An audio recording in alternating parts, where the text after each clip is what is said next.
Green flag होके क्या फायदा अगर टाइमिंग ही गलत हो। राइट पर्सन रॉन्ग टाइम वाली कहानी है इस आईपीओ की। सीएम पीडीआई का आईपीओ आ रहा है 20 मार्च को और इसकी भी जीएमपी वैसे ही गिर रही है जैसे मार्केट गिर रहा है। बट फिर भी I deep dived into their RHP for you guys. अगर लास्ट 3 फाइनेंशियल ईयर्स की बात करें तो रेवेन्यू 23% सीएजीआर से ग्रो कर रहा है, इबिटा 52% सीएजीआर से ग्रो कर रहा है, एफआई 25 का इबिटा अराउंड 42% है, पैट भी अराउंड 50% सीएजीआर से ग्रो कर रहा है। PAT just not in numbers but margin भी ग्रो हुए हैं। अगर रिसेंट 9 मंथ्स का कंपैरिजन करें तो revenue, EBITDA, PAT around 9% grow हुए हैं।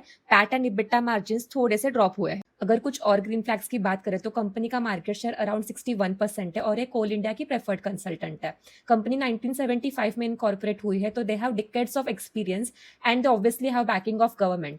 That's why for others there are strong entry barriers. ये कंप्लीटली डेट फ्री कंपनी है, एसेट लाइट मॉडल पे ऑपरेट करती है, इनका आरओई आरओसी नंबर्स भी अच्छे हैं। कंसल्टेंसी में होने के कारण ये कंपनी एम्प्लॉइज पे हेवीली डिपेंड करती है, लेकिन अच्छी बात यह है कि इनका एम्प्लॉय अट्रिशन बहुत नेग्लिजिबल है। ऑब्वियसली गवर्नमेंट जॉब छोड़ के कौन ही जाएगा। ये एक डिविडेंड पेइंग कंपनी है, इनके ऊपर डीआईपीएम के नॉर्म्स एप्लीकेबल है, इसलिए इनको डिविडेंड पे करना मैंडेटरी है। अब कुछ लोगों के लिए ये रेड फ्लैग हो सकता है क्योंकि कंपनी के पास अथॉरिटी नहीं है कि ये अपना पूरा का पूरा प्रॉफिट री इन्वेस्ट कर सके। अगर रेड फ्लैग्स की बात हो ही रही है तो चलो let's dive deep into it. CM PDI का 95% से ज्यादा रेवेन्यू गवर्नमेंट कंपनी से आता है, इसमें का 70% रेवेन्यू कोल इंडिया से आता है, मतलब ह्यूज कॉन्सेंट्रेशन रिस्क है। They heavily depend on government funding, तो अगर पॉलिसी में कोई शिफ्ट आ गया तो इसका इम्पैक्ट निगेटिव हो सकता है। गवर्नमेंट कंपनी के लिए भी गवर्नमेंट कंपनी से पैसे निकलवाना ईजी नहीं है, इसलिए इनके डीएसओ डेज 229 है। हाई डीएसओ डेज के कारण वर्किंग कैपिटल साइकिल अफेक्ट होता है। इसका इम्पैक्ट आपको operating cash flow, free cash flow, working capital turnover ratio हर जगह दिखेगा। लास्टली ये कंपनी कोल सेक्टर से रिलेटेड होने के कारण ग्रीन एनर्जी पिवट और net zero carbon emission goals के कारण इनके ऊपर निगेटिव इम्पैक्ट पड़ सकता है।